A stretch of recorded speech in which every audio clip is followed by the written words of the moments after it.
God is love.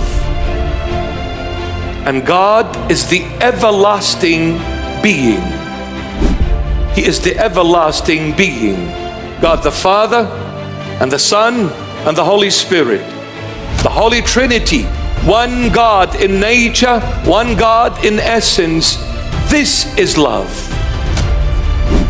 And that's why give up on anything and everything except God who is love. Don't ever do that. This God came and visited this realm, this planet, this earth over 2,000 years ago. For this, I am ready to die.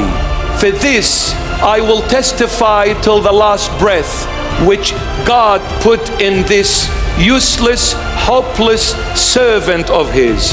I will always cry out